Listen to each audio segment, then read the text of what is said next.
अस्सलाम वालेकुम students, welcome to MS chemistry. हम पढ़ रहे हैं एफएससी पार्ट 1 का चैप्टर नंबर 1 बेसिक कांसेप्ट्स और आज का जो हमारा टॉपिक है वो है लिमिटिंग रिएक्शन। इससे पिछले वाले लेक्चर में हमने स्टोइकोमेट्रिक कैलकुलेशंस के बारे में पढ़ा था कि स्टोइकोमेट्रिक कैलकुलेशंस को हम कैसे यूज करते हैं केमिकल रिएक्शन में। आज का जो हमारा टॉपिक है वो बहुत इंटरेस्टिंग है, लिमिटिंग रिएक्टेंट। कि हम जब भी कोई भी केमिकल रिएक्शन लगाते हैं लैब में तो हम क्या करते हैं, टू टाइप्स के रिएक्टेंट्स यूज करते हैं।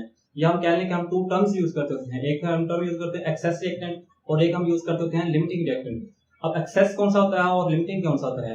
हमारे पास कि जब हम लैब में काम करते हैं तो हमारे पास केमिकल्स भी टू टाइप्स होते हैं, एक एक्सपेंसिव होते हैं, कुछ लेस एक्सपेंसिव भी होते हैं। तो जो एक्सपेंसिव होते हैं उनको हम लेस क्वांटिटी में लेते हैं ताकि वो कंप्लीटली यूज अप हो जाए, जाया ना हो, और जो लेस एक्सपेंसिव होते हैं उनको थोड़ा हम एक्सेस में ले लेते होते हैं, ठीक हो गया। और जो हम एक्सपेंसिव लेस क्वांटिटी में लेते हैं वो जल्दी कंज्यूम हो जाते हैं, जैसे वो खत्म होते हैं तो हमारे पास केमिकल रिएक्शन भी स्टॉप हो जाता है और प्रोडक्ट जो होता है हमारे पास उस टाइम तक जितना बन जाए वही हमें ऑब्टेन होता है, ठीक हो गया। उस रिएक्टेंट को हम क्या कहते हैं, लिमिटिंग रिएक्टेंट, ठीक हो गया। अब इसमें देखें, अगर हम बात करें इसकी डेफिनेशन की, हमारे पास reactant which controls the quantity of product in a chemical reaction due to its smaller amount की वजह से जो प्रोडक्ट की क्वांटिटी को कंट्रोल करेगा। प्रोडक्ट की क्वांटिटी को कंट्रोल कैसे करेगा? जैसे ये खुद खत्म होगा, कंज्यूम्ड होगा, क्या होगा, रिएक्शन स्टॉप हो जाएगा। और रिएक्शन स्टॉप होगा तो हमारे पास जितना प्रोडक्ट बनेगा उस टाइम तक बस वही हमें ऑब्टेन होगा, ठीक हो गया। अब इसमें क्या होता है कि मैंने आपको पहले भी बताया कि हम इसको एक्सेस में जो यूज करते होते हैं वो इसलिए यूज करते हैं ताकि जो एक्सपेंसिव है वो कंप्लीटली यूज अप हो जाए। फर्स्ट किया हमने बर्निंग का प्रोसेस इंक्रीज करवाना तो हम क्या करेंगे, हम ऑक्सीजन की क्वांटिटी को इंक्रीज करेंगे। जैसे ही ऑक्सीजन की क्वांटिटी को इंक्रीज करेंगे बर्निंग का प्रोसेस स्पीड अप हो जाएगा और जल्दी रिएक्शन कंज्यूम्ड हो जाएगा, जो रिएक्शन होगा जल्दी कंप्लीट हो जाएगा और जो बर्न चीज हो रही है वो जल्दी कंज्यूम्ड हो जाएगी और एंड पे क्या बचेगा, सिर्फ ऑक्सीजन, जो कि हमने एक्सेस में दी थी, ठीक है। इसके हम अगर एग्जांपल देखें, सिंपल सी एग्जांपल हम फॉर्मेशन ऑफ वाटर के केस में देखें। पहली एग्जांपल इसकी देखते हैं फॉर्मेशन ऑफ वाटर के केस में। हमने वाटर बनाना है, वाटर में हमें पता है कि हम हाइड्रोजन प्लस ऑक्सीजन को रिएक्ट करवाते हैं और हमारे पास H2O बनता है। अब इसका अगर हम इसको हम करें, इसको हमारे पास बैलेंस करें इक्वेशन को, हमारे पास 2 यहाँ पे और 2 यहाँ पे, ठीक है। ये बैलेंस होगी। इस इक्वेशन के अकॉर्डिंग हमारे पास कोई भी लिमिटिंग और कोई भी एक्सेस नहीं है, क्योंकि हमने क्या किया है, यहाँ पे 2 मोल्स हमने हाइड्रोजन भी यूज किया है और 1 मोल ऑक्सीजन यूज किया है, 2 मोल्स ऑफ वाटर बन गया, हमारे पास एक कंप्लीट रिएक्शन हो गया और इक्वेशन भी बैलेंस्ड है। लेकिन अगर हम हाइड्रोजन जो है यहाँ पे 4 मोल्स ले लेते हैं, या हम ले लेते हैं यहाँ पे हाइड्रोजन 2 मोल्स ही कर लेते हैं और ऑक्सीजन हम ले लेते हैं 2 मोल्स, ये भी हमने 2 मोल्स लिया H2 और ये भी हम 2 मोल्स ले लेते हैं, तो फिर क्या होगा, बनेगा वाटर सिर्फ 2 मोल्स ही, लेकिन एक्सेस में ऑक्सीजन बच जाएगी वापस। मतलब यहाँ पे हमारे पास H2O प्लस O2, क्योंकि यहाँ पे क्या हुआ है कि 2 मोल्स ऑफ हाइड्रोजन ने 1 mole of oxygen use up किया है और 2 मोल्स ऑफ वाटर बन गए जी, और बाकी एक्सेस में क्या था, ऑक्सीजन एक्सेस में बच गई। तो इस रिएक्शन में हमारे पास क्या होगा, एक्सेस रिएक्टेंट कौन सा होगा, ऑक्सीजन, क्योंकि ऑक्सीजन एक्स्ट्रा प्रेजेंट है इन रिएक्शन और हाइड्रोजन जो है वो कंप्लीटली यूज अप हो गया और हाइड्रोजन लेस क्वांटिटी में थी, इसलिए हमारे पास यहाँ पे क्या होगा, हाइड्रोजन लिमिटिंग रिएक्टेंट होगा और ऑक्सीजन क्या होगा, एक्सेस रिएक्टेंट होगा। अगर हमें इसको भी या इस इक्वेशन को भी बैलेंस करना हो कि हम कोई भी हमारे पास लिमिटिंग ना हो, कोई भी एक्सेस ना हो, फर्स्ट किया, तो हम क्या करेंगे, यहाँ पे हमने 2 लिया था, यहाँ पे अगर हम 4 कर देंगे तो हमारे पास 4H2 प्लस 2O2, तो यहाँ पे हमारे पास क्या बनेगा, 4H2 और इस तरह हमारे पास ये इक्वेशन, यहाँ पे इस केस में हमारे पास फिर पहले वाला केस बन जाएगा। जैसे यहाँ पे था कोई भी जो ना कोई लिमिटिंग था ना कोई एक्सेस था, लेकिन हम बात कर रहे हैं एक्सेस और लिमिटिंग रिएक्टेंट की। लिमिटिंग रिएक्टेंट इस केस में हमारे पास हाइड्रोजन होगा, क्योंकि हाइड्रोजन कम क्वांटिटी में था, जल्दी कंज्यूम्ड हो गया और हमारे पास 2 मॉलिक्यूल्स वाटर बन गए। एक्स्ट्रा क्या बचा, ऑक्सीजन एक्स्ट्रा बच गई, जो कि हमारे पास H2O2 अकेला हमारे पास ये हमारे पास कौन सा हो गया, एक्सेस रिएक्टेंट, और हाइड्रोजन लिमिटिंग रिएक्टेंट, ठीक हो गया। और इसमें अगर हम सेकंड एग्जांपल देखें, सेकंड एग्जांपल हम ले लेते हैं, हम जब सैंडविच बनाते हैं तो हम क्या यूज करते हैं, स्लाइसेस यूज करते हैं और कबाब्स यूज करते होते हैं। एक सैंडविच बनाने के लिए हमें कितने स्लाइसेस और कितने कबाब्स की जरूरत होती है, 2 स्लाइसेस और 1 कबाब। अगर हमने फर्ज किया हम 30 सैंडविचेस बनाने हैं, 30 सैंडविच बनाने के लिए हमें स्लाइसेस कितने रिक्वायर्ड होंगे, 30 सैंडविच बनाने के लिए हमें स्लाइसेस जो होंगे वो 60 स्लाइसेस और प्लस 30 कबाब। 60 स्लाइसेस और 30 कबाब की हमें जरूरत है बनाने के लिए कितने सैंडविचेस, अगर हमने 30 सैंडविचेस बनाने हों। लेकिन अगर हमने फर्स्ट किया मार्केट में गए, हमें जो है स्लाइसेस जो है वो 60 कंप्लीट नहीं मिले, कबाब 30 मिल गए हैं लेकिन स्लाइसेस 60 नहीं मिले, स्लाइसेस मिले हैं हमें 58। जब स्लाइसेस यहाँ पे हमारे पास 60 की बजाय यहाँ पे हमारे पास स्लाइसेस कितने हों, 58 हों, 58 स्लाइसेस हों तो हमारे पास टोटल सैंडविचेस कितने बनेंगे, सैंडविचेस फिर हमारे पास 30 नहीं बनेंगे, सैंडविचेस 30 नहीं बनेंगे, सैंडविचेस हमारे पास बनेंगे यहाँ पे हमारे पास 29 सैंडविचेस बनेंगे। और उसके बाद सैंडविचेस हमारे पास 29 सैंडविचेस बनेंगे और एक कबाब एक्स्ट्रा बचेगा, क्योंकि कबाब अभी एक पड़ा, हमने 30 कबाब लिए थे तो एक कबाब एक्स्ट्रा बचेगा। और वो जो एक्स्ट्रा कबाब होगा वो हमारे पास क्या होगा, एक्सेस रिएक्टेंट, क्योंकि स्लाइसेस पहले कंप्लीटली यूज हो गए हैं, कंज्यूम हो गए हैं, तो ये क्या होगा हमारे पास लिमिटिंग रिएक्टेंट होगा। ठीक है, स्लाइसेस लिमिटिंग रिएक्टेंट और कबाब एक्सेस रिएक्टेंट। ठीक हो गया। तो ये थे इसकी दो एग्जांपल्स कि हमने लिमिटिंग रिएक्टेंट क्या चीज है और उसको हम क्यों यूज करते हैं। मैंने आपको पहले बता दी हम यूज क्यों करते होते हैं, ताकि हमारा जो एक्सपेंसिव मटेरियल है वो कंप्लीटली यूज हो जाए, इसलिए हम उसको कम क्वांटिटी में लेते हैं, जिसको हम कह देते हैं लिमिटिंग रिएक्टेंट। और इसमें ये दोनों एग्जांपल से कर लें। अब इसमें एक और इम्पोर्टेंट क्वेश्चन आता है कि हम इस लिमिटिंग रिएक्टेंट को, कोई हम केमिकल रिएक्शन लगाया है, हम लिमिटिंग रिएक्टेंट को आइडेंटिफाई कैसे कर सकते हैं, हमें कैसे पता चलेगा कि ये लिमिटिंग रिएक्टेंट है और ये एक्सेस रिएक्टेंट है, और फिर हमें कैसे पता चलेगा कि जो लिमिटिंग रिएक्टेंट है वो कितना कम है एक्सेस रिएक्टेंट की बनिस्बत। ठीक है, वो सारी कैलकुलेशन हम कैसे कर सकते हैं, उसके भी 3 पॉइंट्स हैं। अगर हम देखें यहाँ पे इसके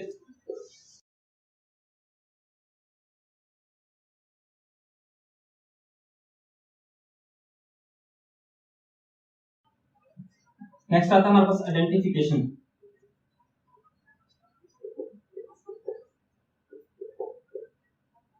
आइडेंटिफिकेशन के हम आइडेंटिफाई कैसे करेंगे कि ये लिमिटिंग रिएक्टेंट है। इसके लिए हम क्या करेंगे, इस केस में पहला पॉइंट इसमें ये है कि हम कैलकुलेट करेंगे, कैलकुलेट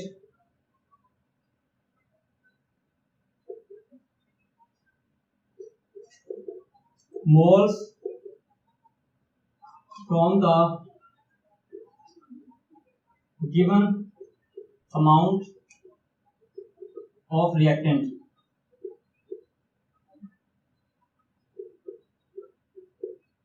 पहला पॉइंट क्या है कि हम जो रिएक्टेंट्स हमें दिए गए हैं उनके नंबर ऑफ ग्राम्स या जितने भी हमें अमाउंट दी गई है उसको हम यूज अप करके क्या करेंगे, उनके नंबर ऑफ मोल्स निकालेंगे।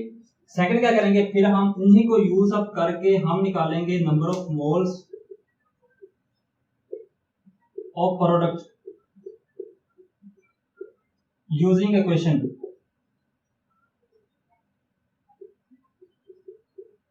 इक्वेशन को यूज करके हम number of moles of product निकालेंगे। जो हमने डिटरमाइन करना है या जो हमारे पास प्रोडक्ट बना है हम उसके नंबर ऑफ मोल्स निकालेंगे कि उसके नंबर ऑफ मोल्स कितने बने हैं। तो वो कैसे निकालेंगे कि हमने जो रिएक्टेंट के नंबर ऑफ मोल्स निकाले थे यहाँ पे हर एक रिएक्टेंट को प्रोडक्ट के साथ कंपेयर करेंगे और देखेंगे कि कौन सा रिएक्टेंट प्रोडक्ट की कितनी क्वांटिटी बनाता है। अगर हमने 2 रिएक्टेंट्स लिए हैं तो 2 रिएक्टेंट्स दोनों यहाँ हमारे पास एक रिएक्टेंट और प्रोड्यूस करेगा और दूसरा रिएक्टेंट यहाँ उसके कुछ और अमाउंट प्रोड्यूस करेगा, मतलब दोनों के अकॉर्डिंग, क्योंकि एक इसमें एक्सेस है और एक इसमें हमारे पास क्या है, लिमिटिंग है।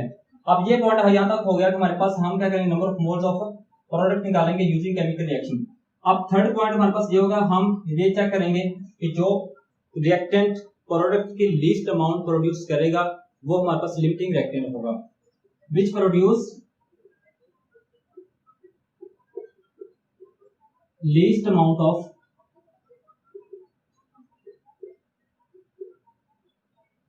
Product is limiting reactant.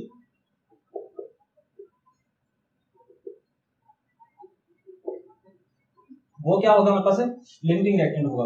मतलब इससे हमने करना क्या है, सबसे पहले हमने जो रिएक्टेंट्स हमें दिए गए हैं उनके नंबर ऑफ मोल्स को, जो हमें मास दिया गया होगा उसका मास को हम यूज अप करके हम क्या करेंगे, उनके नंबर ऑफ मोल्स निकाल लेंगे। फिर उन नंबर ऑफ मोल्स को यूज करके बैलेंस केमिकल इक्वेशन को यूज अप करके हम प्रोडक्ट के नंबर ऑफ मोल्स निकाल लेंगे। या प्रोडक्ट के नंबर ऑफ मोल्स निकाल लेंगे, उसके बाद देखेंगे कौन सा रिएक्टेंट जो है प्रोडक्ट की लीस्ट अमाउंट प्रोड्यूस करेगा। जो रिएक्टेंट प्रोडक्ट की लीस्ट अमाउंट प्रोड्यूस करेगा वो हमारे पास क्या होगा, लिमिटिंग रिएक्टेंट होगा। अब ये तीनों पॉइंट्स हैं यहाँ पे हम एप्लीकेबल करेंगे इस इक्वेशन पे। ये जो हमारे पास जो सॉरी एग्जांपल है इसके ऊपर हम अप्लाई करेंगे ये तीनों पॉइंट्स, इन्हीं पॉइंट्स को हम लेके चलेंगे और यहाँ से पहले निकालेंगे लिमिटिंग रिएक्टेंट कौन सा है, फिर हम प्रोडक्ट की अमाउंट निकालेंगे, फिर हम एक्सेस रिएक्टेंट निकालेंगे। ठीक हो गया। यहाँ पे हम देखते हैं पहला पॉइंट क्या है, calculate the number of moles of from the given amount of reactants.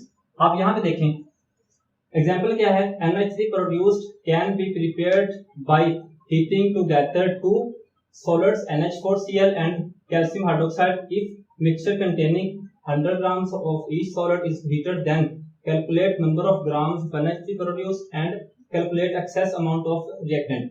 अब इसमें उन्होंने दो चीजें हमें दी है, अमोनियम क्लोराइड दिया है और कैल्शियम हाइड्रोक्साइड। उन्होंने कहा है ये दोनों सॉलिड्स हैं जिनको हमने हीटअप किया दोनों को, और दोनों का कितने कितने ग्राम्स दिए हैं, 100 ग्राम्स। कितने ग्राम्स, 100 ग्राम्स दोनों के, 100 उसका, 100 अमोनियम क्लोराइड का और 100 ही कैल्शियम हाइड्रोक्साइड का, दोनों का 100 ग्राम्स लिया है, दोनों को हीट किया है और प्रोड्यूस हुआ है NH3। अब पहला क्वेश्चन उनका ये है कि आप लोगों ने कैलकुलेट करना है कि जो NH3 है वो कितना प्रोड्यूस हुआ है, और सेकंड क्वेश्चन है आप लोगों ने डिटरमाइन करना है कि एक्सेस है वो कौन सा रिएक्टेंट है और वो कितना बचा है एक्सेस में। ठीक हो गया। इसमें हम सबसे पहले क्या करेंगे, NH3 कैलकुलेट करने के लिए जो उन्होंने पूछा यहाँ पे हम क्या करेंगे, लिमिटिंग रिएक्टेंट कैलकुलेट करेंगे। लिमिटिंग रिएक्टेंट यहाँ पे कौन सा है, लिमिटिंग रिएक्टेंट कैलकुलेट करने के लिए हम क्या करेंगे, यही वाले पॉइंट्स जो है हम रिपीट करेंगे, ये वाले पॉइंट्स। सबसे पहले हम क्या करेंगे, नंबर ऑफ मोल्स निकालेंगे ईच रिएक्टेंट के। अब यहाँ पे देखें हमारे पास रिएक्टेंट्स 2 हैं, ये वाले, एक रिएक्टेंट ये है और एक रिएक्टेंट ये है, इन दोनों के नंबर ऑफ मोल्स निकालेंगे। इनके ग्राम्स दिए गए हैं यहाँ पे, हम 100 ग्राम्स इसका, 100 ग्राम्स ही इसका। अब इसका हमने निकालने के molar mass NH4Cl is equal to किसके बोला, 14 प्लस 4 प्लस 35.5, ये कितना आता है हमारे पास,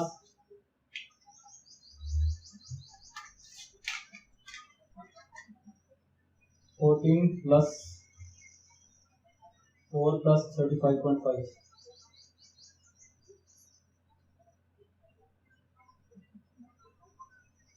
53.3, ये हमारे पास आएगा इसमें 53.5 ग्राम्स पर मोल, ये मतलब इसका आ गया। और इसका निकालें, अब इसका नंबर ऑफ, हमने मोलर मास निकाल लिया है, इसके नंबर ऑफ मोल्स निकालते हैं। Number of moles of NH4Cl is equal to mass over molar mass. जो हमारे पास नंबर ऑफ मोल होते हैं वो होता है मास ओवर मोलर मास। मास कितना है हमारे पास, 100 ग्राम्स ओवर मोलर मास 53.5। ठीक हो गया।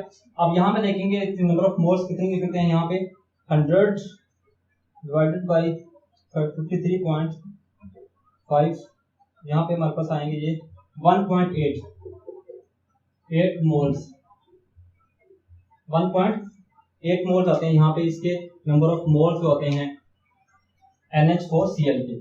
सेकंड जो है हमने नंबर ऑफ मोल्स निकालने हैं इसके, इसका मोलर मास हम निकालेंगे CaOH2। अब इस केस में 40 कैल्शियम प्लस ऑक्सीजन, 60 एक होता है 16 और 32 प्लस 2, तो ये कितना हो जाएगा हमारे पास 34 और 74 ग्राम्स पर मोल हो जाएगा। ठीक हो गया। 40 और उसके बाद हमारे पास 32 प्लस 2 34 और हमारे पास 74 हो जाएगा। अब इसका निकालेंगे, ये हमारे पास आएगा number of moles CaOH twice, mass कितना है 100 grams over 74 is equal to 100 divided by 74, 1.3 moles, 1.3 moles आते हैं इसके। मतलब इस केस में हमारे पास क्या होगा कि हमने दोनों के नंबर ऑफ मोल्स निकाल लिए, इसके नंबर ऑफ मोल्स इतने हैं, इसके नंबर ऑफ मोल्स इतने हैं। ठीक हो गया। इन दोनों के हमने नंबर ऑफ मोल्स निकाली। अब हम क्या करेंगे, इन दोनों के नंबर ऑफ मोल्स को यूज अप करके हम निकालेंगे NH3 कितना प्रोड्यूस हुआ है, हम वो निकालेंगे। NH3 कितना प्रोड्यूस हुआ है हम वो निकालेंगे। ठीक हो गया। फर्स्ट किया हमने यहाँ पे इन दोनों के नंबर ऑफ मोल्स निकाल लिए हैं। अब इन दोनों को कंपेयर करेंगे बारी बारी इसके साथ। पहले हम करते हैं NH4Cl को, तो हम क्योंकि सेकंड पॉइंट हमारे पास यही है, number of moles of product using equation को यूज करके हमने अब इसके नंबर ऑफ मोल्स निकालने हैं। आप इसको कंपेयर करेंगे इसके साथ NH4Cl NH3, पहले ये निकाल लेते हैं। आप इस केस में देखें, अगर यहाँ पे हो अकॉर्डिंग टू इक्वेशन 2 मोल इसके,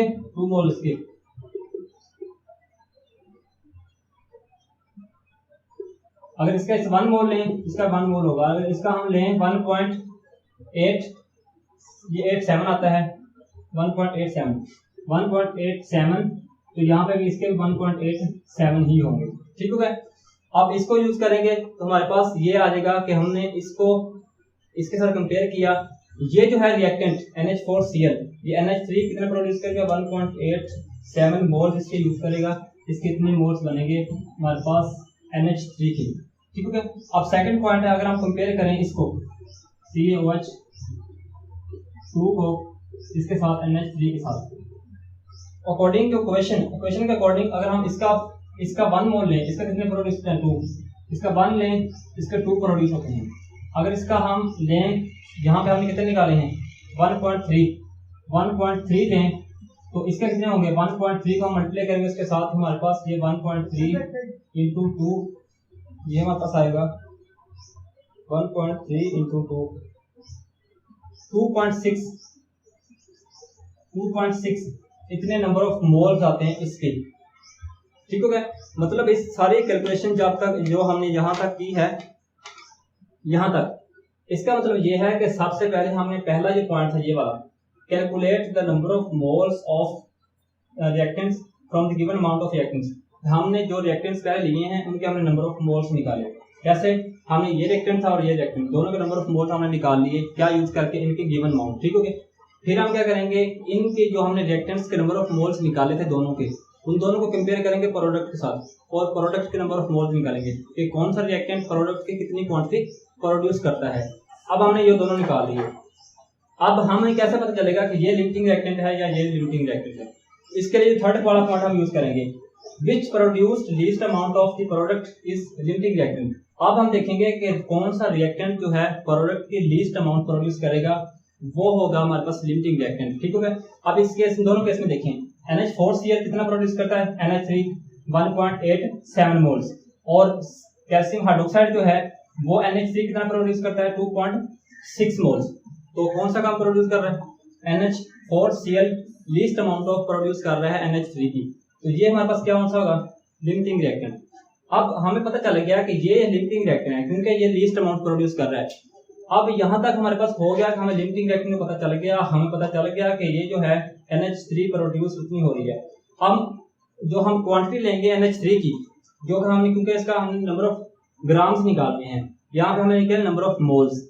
अब हम मोल्स को ग्राम्स में कन्वर्ट करने के लिए हम क्या करेंगे, हम ये यूज नहीं करेंगे नंबर ऑफ मोल्स, क्योंकि ये भी NH3 के ही हैं और ये भी NH3 के ही हैं, लेकिन हम यूज कौन से करेंगे, हम ये वाला यूज करेंगे। ये वाला यूज क्यों करेंगे, इस केस में देखें हमारे पास 2 रिएक्टेंट्स थे, NH3Cl NH4Cl और कैल्शियम हाइड्रोक्साइड।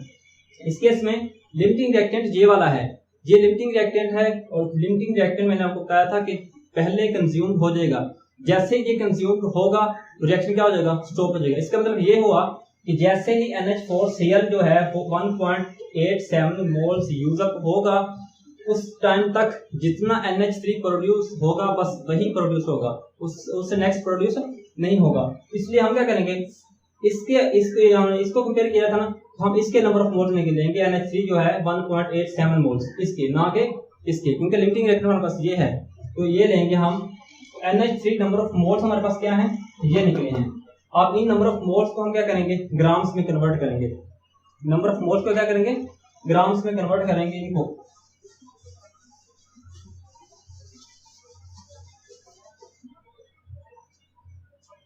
हमें पता है नंबर ऑफ मोल्स या मोल्स इक्वल टू होता है मास और मोल मास, मास और मोल मास। अब हमें मोल्स पता है, हमने मास निकाला, तो हम क्या करेंगे, मोल्स को मास मोल मास के साथ मल्टीप्लाई करेंगे।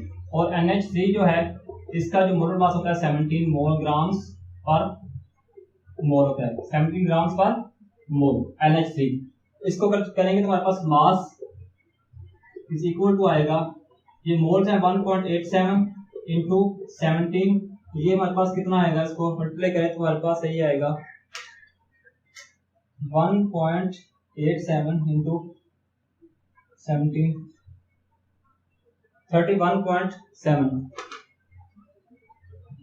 31.7 ग्राम्स। ये कितना हमारे पास मास आता है इसका। अब राउंड अबाउट करें तो हमारे पास ये यहाँ पे कैलकुलेशंस को एक्यूरेटली करें तो हमारे पास ये 30.7 जो हमारे पास ग्राम्स इतना मास इसका NH3 का आता है। ठीक हो गया।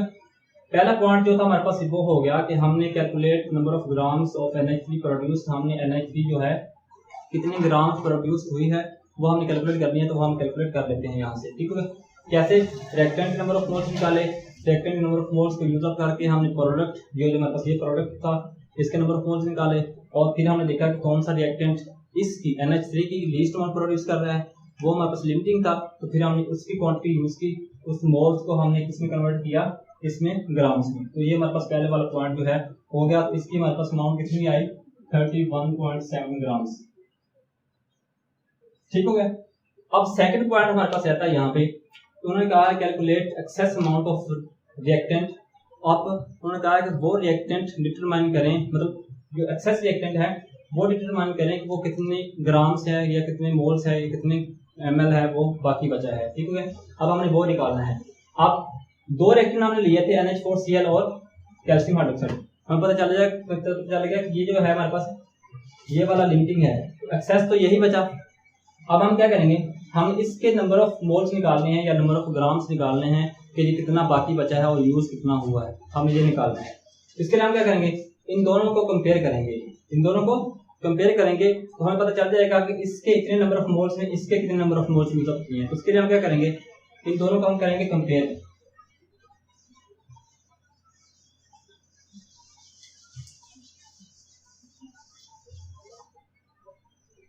NH4Cl को कंपेयर करेंगे CaOH ट्वाइस के साथ। अब इस अकॉर्डिंग टू क्वेश्चन हमारे पास अगर इसके 2 लें तो इसके कितने होते हैं, 1। अगर इसके 2 मोल्स लें तो इसके 1 यूज होते हैं। अगर हम इसका 1 लें तो इसका कितना होगा, हाफ। और अगर इसके इतने यूज हों 1.87, क्योंकि यहाँ पे यूज हुए हैं, बस इतने ही यूज हुए हैं, तो उसके बाद ये मजीद यूज नहीं हुआ, तो हम इसके क्वांटिटी कौन सी यूज करेंगे, सिर्फ ये वाला इस्तेमाल करेंगे। ये अगर इतना हो इसके कितने हो गए हमारे पास 1.2 इंटू। ठीक हो गया। अब इसके निकाल लेते हैं हम कितना आता है। ये जो हो गया हमारे पास वो अमाउंट होगी इसकी जो यूज हुई है। यहाँ पे 1.87 डिवाइडेड बाई 2.93, ये आता है हमारे पास 0.93 ग्राम्स मोल्स। इतने मोल्स है जो इतने मोल्स यूज हुई है, इसके इतने मोल्स ने यूज की जो वाली, मतलब इसके NH4Cl 1.87 मोल्स ने इसके इतने मोल्स यूज किए हैं। लेकिन इसके लिए कितने मोल्स हमने जो हमने यूज अप हमने किए थे, इसके कैलकुलेट किए थे वो कितने थे, 1.3 हमारे पास जो है नंबर ऑफ मोल्स थे। तो हम इसको कैलकुलेट करना हो तो हम क्या करेंगे, 1.3 इसको हम दोबारा कर लेते हैं ताकि मिस्टेक ना हो। यहाँ पे हमारी यहाँ 100/40 plus 32 plus 2 7400 divided by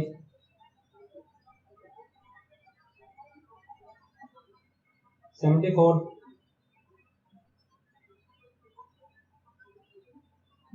1.35।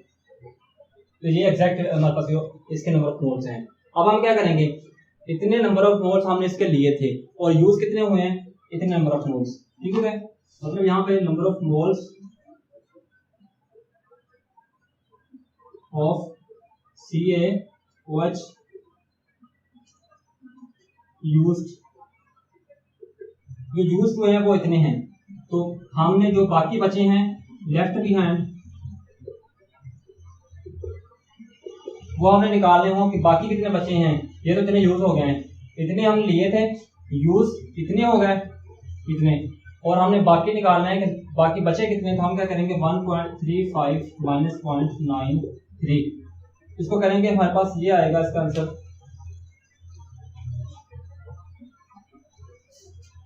Minus 0.93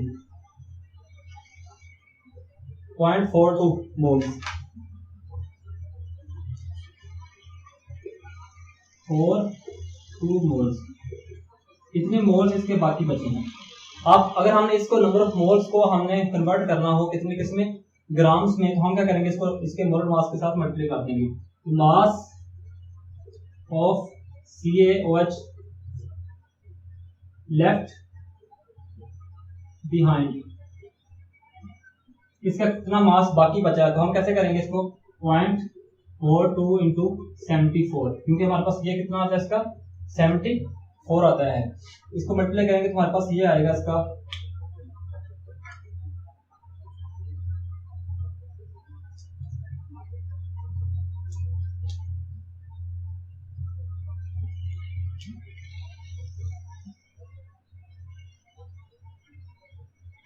74, तो ये हमारे पास आएगा 31.0, इसका आएगा ये 31.0 ग्राम्स। इतने ग्राम्स इसके जो हैं वो बाकी बचे हैं, इसके कितने ग्राम्स क्या हैं वो बाकी बचे हैं, और यूज कितने हुए हैं 70, या इसको कह लें कि यहाँ पे हमारे पास 69 पॉइंट समथिंग जो है वो बाकी इसके ये यूज हुए हैं। ठीक हो गया, मतलब इसका यह हुआ कि हमारे पास एक्सेस है वो 31 ग्राम्स बचा है जो हमने सेकंड कैलकुलेट करना था।